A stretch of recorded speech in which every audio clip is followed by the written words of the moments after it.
बताएं कि selection committee और टीम मैनेजमेंट में बाबर आजम को ड्रॉप करने के फैसले पर इख्तिलाफात नजर आ रहे हैं। फिर बाबर आजम और शाहीन शाह अफरीदी को इस दूसरे टेस्ट मैच की टीम से ड्रॉप कर दिया जाएगा कि बाबर आजम को दूसरे टेस्ट मैच से आराम दिया जा सकता है। मैं भी कहता हूं अगर बाबर आजम को आप रेस्ट करवाते ठीक है, जाने दें, लेकिन मैं ये कहता हूं कि आपने अगर उसकी फॉर्म नहीं है तो आप जाने दो, आप उसको दोनों टेस्ट मैच जाने दो। जितने मैंने 7 वोटों में से जो मेजोरिटी थी उसने वोट किया in favour of dropping Babar आजम।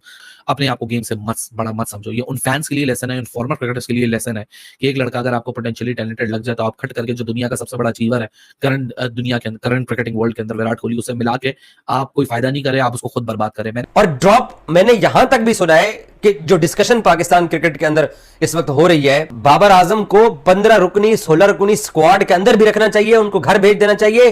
तो हमारा जो किंग है वो इस वक्त सख्त तरीन बहरान का शिकार है। और इससे भी बड़ी न्यूज ये है कि जो सिलेक्टर्स है ना, उन्होंने ये भी सोच लिया है कि बाबर आजम को शायद जो पाकिस्तान के स्क्वाड से ही निकाल दिया जाए। वो दिन दूर नहीं है, गैरी क्रिस्टन भी छोड़ के जाएगा और जेसन गिलेस्पी भी छोड़ के जाएगा। मुझे तो ये डर लग रहा है कि कहीं अनकरीबी जेसन गिलेस्पी ये ना कहते कि भाई मैं इस क्रिकेट बोर्ड के साथ काम नहीं करना चाहता, मैंने रिजाइन देना। हो सकता है गैरी क्रिस्टन भी थोड़े टाइम बाद ये सब कुछ कह दे।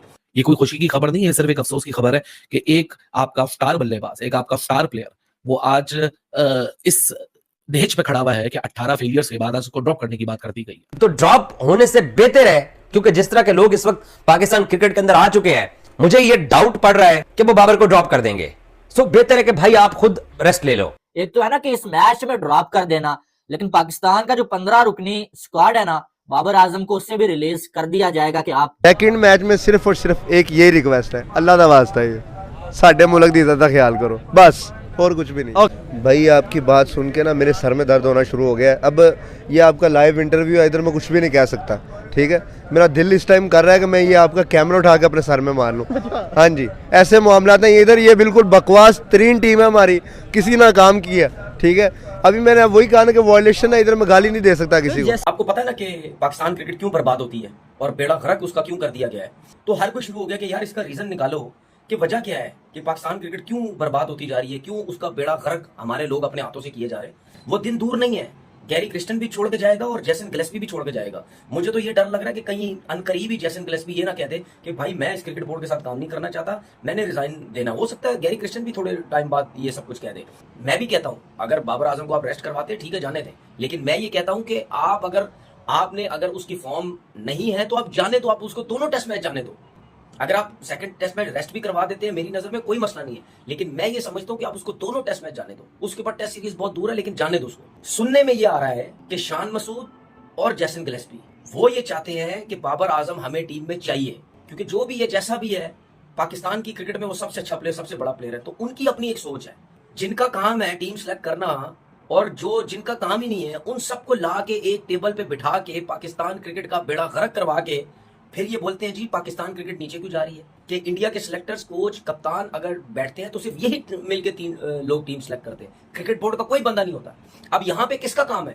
क्यों पाकिस्तान क्रिकेट बोर्ड का चेयरमैन बार बार आके मीटिंगें करता है, बार बार आके वो बंदा बिठा के सबको कहता है जी हाँ जी क्या करें? तो सर ऐसे कभी भी क्रिकेट ठीक नहीं होगी, घुस जाएगी, कुएं में घुसेड़ दी आप लोगों ने क्रिकेट। जो क्रिकेट का आप लोगों ने हाल कर दिया है कि बेड़ा खरक करके इन्होंने बर्बाद करके रख दिया है इस पाकिस्तान क्रिकेट को। यूसुफ खबर के बाबर आजम को सेकंड टेस्ट में से ड्रॉप कर दिया गया। मैं जाती तौर पे नहीं समझता था कि बाबर आजम को इतना जल्दी ड्रॉप कर दिया जाएगा। मतलब मुझे लगता था कि सेकंड टेस्ट मैच भी बाबर खेलेंगे, सेकंड टेस्ट मैच के बाद अगर कुछ नहीं हुआ तो थर्ड टेस्ट मैच में वो कहानी आएगी कि जहां रेस्ट और ड्रॉप और ये लफ्ज इस्तेमाल करे। लेकिन बाबर को इतना ज्यादा अंडर अचीव बाबर ने किया हुआ है, उसको उतना बड़ा ओवर अचीवर बना दिया, क्रिकेट से बड़ा बना दिया। क्रिकेट ही बाबर है, बाबर ही क्रिकेट है, बाबर के ऊपर कोई बात करेगा उसका चीर धरण कर दिया जाएगा। ये सारी चीजें पाकिस्तान क्रिकेट में पिछले 2-3 सालों से चलती रही, लेकिन इवेंचुअली शायद पेशेंस रन आउट हो गया पाकिस्तान क्रिकेट बोर्ड का और पाकिस्तान क्रिकेट टीम मैनेजमेंट का। बाबर का जो ड्रॉप करना था वो कलेक्टिव रिकमेंडेशन था जो न्यूली फॉर्म सिलेक्शन कमेटी है उसका, और उसकी वजह से बाबर आजम को अगले टेस्ट मैच में ड्रॉप कर दिया जाएगा। उसमें 5 मेंटोर्स को भी बुला लिया गया था ऑनलाइन, और मोहसिन नकवी भी ऑनलाइन जमा हो गए थे। तो ये सिलेक्शन कमेटी थी, साथ में 5 मेंटोर थे, मोहसिन नकवी थे। इन सबके बीच में डिस्कशन के बाद ये फैसला हुआ कि जो इमीडिएट डिसीजन लिया जाएगा वो ये है कि बाबर आजम को सेकंड टेस्ट मैच से ड्रॉप किया जाएगा। क्रिक इन्फो ऐसा क्लेम करता है, क्योंकि बहुत बड़ी खबर है। जितना मैंने 7 वोटों में से जो मेजोरिटी थी उसने वोट किया in favour of dropping Babar Azam. लेकिन अभी की सबसे बड़ी खबर यही है कि Babar Azam is set to be drop from the second test match. मैं इस खबर को सेलिब्रेट नहीं करना चाहूंगा, क्योंकि देखें एक बंदा जो ऑलरेडी गिरा होता है जिंदगी में असूल पकड़ के चलें कि एक बंदा ऑलरेडी गिरा होता है, उसके ऊपर आप चढ़ के अपने आप को ये फील करा कि मैं बड़ा सुपीरियर हूँ, एक गिरे हुए बंदे को और मजीद गिरा के, मेरे ख्याल से उसमें किसी की कोई जीत नहीं होती है। लेकिन ये लेसन है उन सारे पाकिस्तानी क्रिकेटर्स के लिए कि अपने आप को क्रिकेट से बड़ा मत समझो, अपने आप को गेम से बड़ा मत समझो। ये उन फैंस के लिए लेसन है, उन फॉर्मर क्रिकेटर्स के लिए लेसन है कि एक लड़का अगर आपको पोटेंशियली टैलेंटेड लग जाए तो आप खट करके जो दुनिया का सबसे बड़ा अचीवर है करंट दुनिया के अंदर, करंट क्रिकेटिंग वर्ल्ड के अंदर, विराट कोहली, उससे मिला के आप कोई फायदा नहीं करे, आप उसको खुद बर्बाद करें। मैंने हजारों दफा ये बात बोली कि बाबर को विराट की परछाई से हटा दो, मत इसको विराट के पीछे रखो कि विराट से कंपैरिजन। बाबर को अपनी लेगेसी बनाने दो, बाबर को अपना फैन क्लब बना दे दो कि कल को लोग बोले कि ये जो बल्लेबाज आ रहे हैं इसका कंपैरिजन बाबर आजम से। यहाँ तो विराट कोहली 10 आए 10 चले गए, हर किसी का कंपैरिजन विराट कोहली से होता है।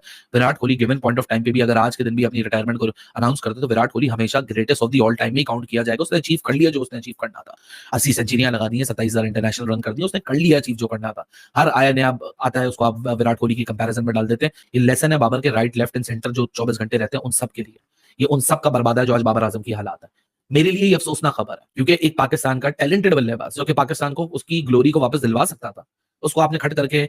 अब रमीज राजा का रोना गाना आप देखिएगा कैसे वो मचेगा रोना गाना, जब ये खबर इवेंचुअली हो जाएगी, सामने आ जाएगी, पाकिस्तान ने 11 को अनाउंस कर देगा, फिर आप देखिएगा सफाई मातम कैसे बचेगा। क्योंकि अभी तो ये कोशिश की जा रही होगी कि उस डिसीजन को किसी ना किसी तरह रिवर्स करा दें, क्योंकि उस डिसीजन के ऊपर तो बहुत सारे लोगों का इस वक्त मजन चल रहा है।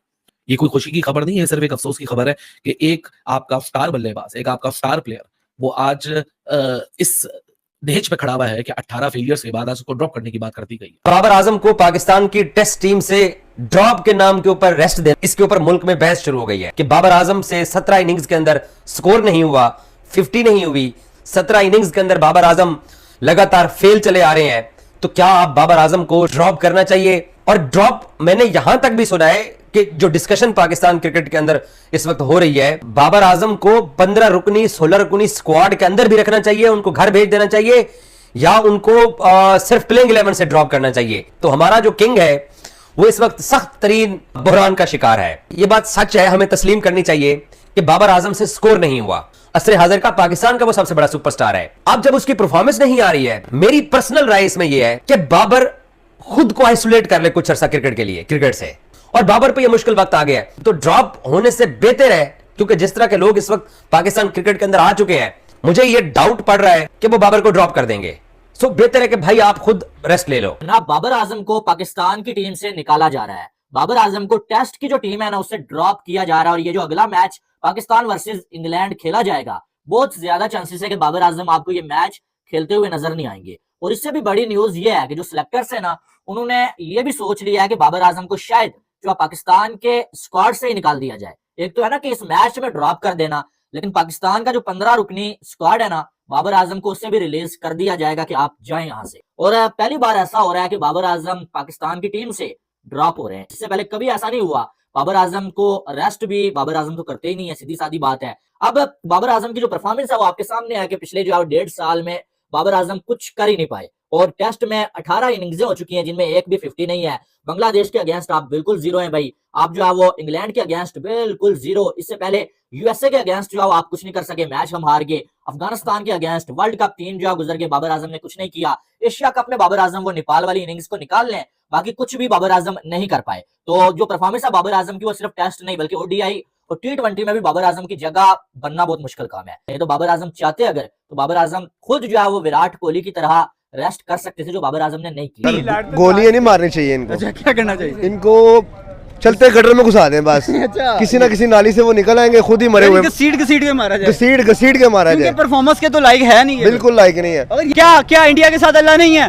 बिल्कुल ना, उसमें ज्यादा से ज्यादा गैर मुस्लिम लोग हैं उसमें। तो वो खेलते हैं, वो जीत कैसे जाते हैं? तो चीज सही है ना, परफॉर्मेंस दिखाते हैं ना, जीते हैं तो परफॉर्मेंस भी तो दिखाएंगे। चलो अफगानिस्तान वाले के पास तो अल्लाह है ना, वो क्यों जीत रहे हैं भाई? वो क्यों जीत रहे हैं भाई? अफगानिस्तान ने कहाँ से सीखा है? पहले उसको बोलो, ये बताइए। पाकिस्तान में सीख कर आज हमारे मुंह पे जाते जाते तमाचा मार रहे हैं, चपेड़े मार रहे हैं कि अफसोस की बात है, हम लोग क्यों नहीं परफॉर्मेंस बेहतर कर रहे? यही कि परफॉर्मेंस बेहतर करना चाहिए इनको ताकि हमारी टीम जीत सके, लेकिन नहीं, वही फिर से हार जा रहे हैं इंग्लैंड से। आप क्या कह रही है? वो मैं कह रहा था, वो हमारे पाकिस्तान टीम की जो प्लेयर है ना, वो पैसे के लिए खेलते हैं, वो खेलने के लिए नहीं आते हैं। ये शादियों के बाद ये लोग बिल्कुल डेड हो गए हैं, या इनके वो कहते हैं ना बच्चे पैदा कर लिए, अब इनके पास वो जान नहीं रही कि जिस तरह की बॉलिंग हमें उनसे तवक्कुआत होती है। जी असल उसमें ये है कि इन्होंने असल में टेस्ट क्रिकेट के लिए आपको लिमिट क्रिकेट खेलनी है, आपने 4 डे क्रिकेट खेलनी है, जाके डोमेस्टिक में आपने परफॉर्म करना है, वहाँ पे आप क्रिकेट खेलोगे, आप उस प्लेटफॉर्म को यूज टू हो गए। आपने 100 ओवर बॉलिंग करनी है, 100 ओवर फील्डिंग करनी है, तो उसके लिए आपको प्रैक्टिस भी करनी है। आपको ये 4 ओवर के बॉलर हैं, या लीग क्रिकेट खेलेंगे या T20 क्रिकेट खेलेंगे, आप एक्सपेक्ट करोगे परफॉर्मेंस आपको वो देंगे, तो ये पॉसिबल नहीं है।